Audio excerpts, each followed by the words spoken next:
சிவாய நமஹ. அடியாருக்கு அடியன் சந்தோஷ் திரிமேனி சிவாச்சாரியார். தனுசு ராசிக்கு இந்த குரு பெயர்ச்சி பலன்கள் எப்படி இருக்குங்கிறத பார்ப்போங்க. தனுசு ராசிக்கு பார்த்திங்கன்னா 7ஆம் இடத்திலிருந்து அஷ்டமஸ்தானத்திலே குரு பகவான் மறைகிறார். ராசியாதிபதி மறைகிறாரே அப்படின்லாம் கவலை வேணாம். ஏன்னா ஒவ்வொரு வருடமும் இந்த குரு பெயர்ச்சி இருக்குது. குரு பகவான் ஒவ்வொரு வருடமும் பயிற்சி ஆவார். ஒரு ராசியிலேருந்து அடுத்த ராசிக்கு போவார், அடுத்த ராசியிலேருந்து அடுத்த ராசி, இப்படி தான் போயிட்டுருப்பார். ஆனால் 12 ஆண்டுக்கு ஒரு முறை வரக்கூடிய குரு பெயர்ச்சியில் மட்டும்தான் குரு பகவான் உச்சமடைவார்.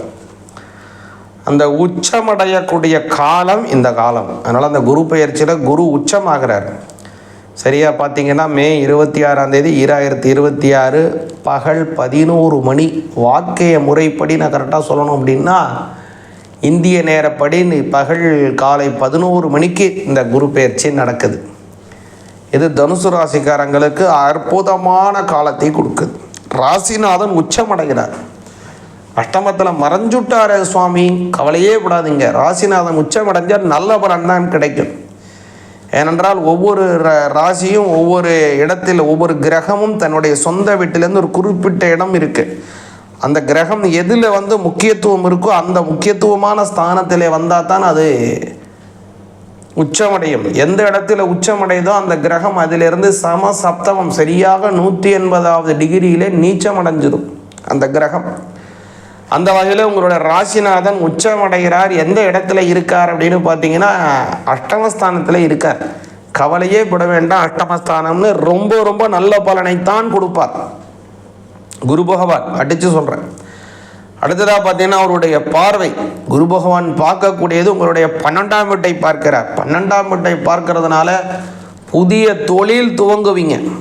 புதிய தொழில் ரொம்ப நாளாக துவங்காமல் இருக்கீங்க. துவங்கணும்னு ஆசைப்பட்டுருக்கீங்க, துவங்காமலே தள்ளி போயிட்டுருக்கு. இதோ அப்போ துவங்கலாம், இதோ இப்போ துவங்கலாம், அதை முடிஞ்சோடனே துவங்கலாம், இது முடிஞ்சோடனே துவங்கலாம், அதுக்காக துவங்குவோம், இந்த சமயத்தில் துவங்குவோம், அந்த சமயத்தில் துவங்குவோம், அவங்க வந்தோடனே துவங்குவோம், இவங்க வந்தோடனே துவங்குவோம், அப்படி இப்படின்னு தள்ளி தள்ளி போயிட்டுருக்கூடிய எதுவாக இருந்தாலும் சரி, இனிமே ஒன்றே செய், நன்றே செய், இன்றே செய், இப்போதே செய். அதான் தனுசு ராசிக்காரர்கள் உடனே செஞ்சிருவீங்க. எதுனாலும் உடனே செஞ்சு முடிச்சிருவீங்க. நாளை என்பதே இல்லை உங்களுக்கு. இனிமே இன்றே இப்போ அப்படி தான் போயிட்டுருக்கோம் உங்களுக்கு இனிமே. அதனால் தனுசு ராசிக்காரங்களுக்கு ரொம்ப நல்ல காலம் வந்துடுச்சு. உங்களுடைய தனஸ்தானத்தை குரு பார்க்குறார். பொருளாதாரம் உயரும், சம்பள உயர்வுகள் ஏற்படும்.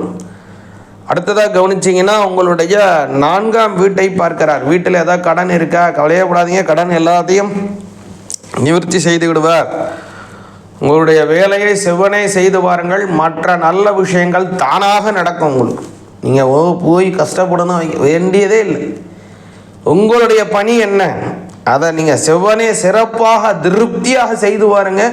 மற்ற விஷயம் தானாக நடக்கும் தனுசு ராசிக்காரங்களுக்கு. அதனால் பல நல்ல விஷயங்கள் நடக்கக்கூடிய அற்புதமான காலம் இது. அதனால் இதை செய்து வந்தீங்கன்னா அப்படின்னாலே குடும்பத்திலே பல நல்ல விஷயங்கள் நடக்கும். ஒவ்வொரு சனிக்கிழமையும் சனி பகவானுக்கு எள்ளு தீபம் ஏற்றுங்க. ஆஞ்சநேயருக்கு வெற்றிலை மாலை போடுங்க. தனுசு ராசிக்காரங்க முக்கியமாக செய்யணும். ஏன்னா இப்போ அர்த்தாஷ்டம சனி, இந்த குருவினுடைய பார்வை அவருக்கு கிடைக்குது. அதனால் அர்த்தாஷ்டம சனியும் கொடுமையாக தரக்கூடிய கெடுபலனையும் குறைத்து விடுவார். அதனால் குரு பார்த்தால் கோடி நன்மை. இந்த குரு பகவானுடைய நன்மை கோடி உங்களுக்கு கிடைக்கணும். சனிக்கிழமை சனி பகவானை வழிபாடு செய்து 2 நல்ல எண்ணெயினாலே தீபத்தை ஏற்றுங்க. ஆஞ்சநேயருக்கு 21 எண்ணிக்கை கொண்டதான வெற்றிலை மாலை போட்டு வாருங்க. நல்ல பலன் நிச்சயமாக கிடைக்கும். சிவாய நமஹ.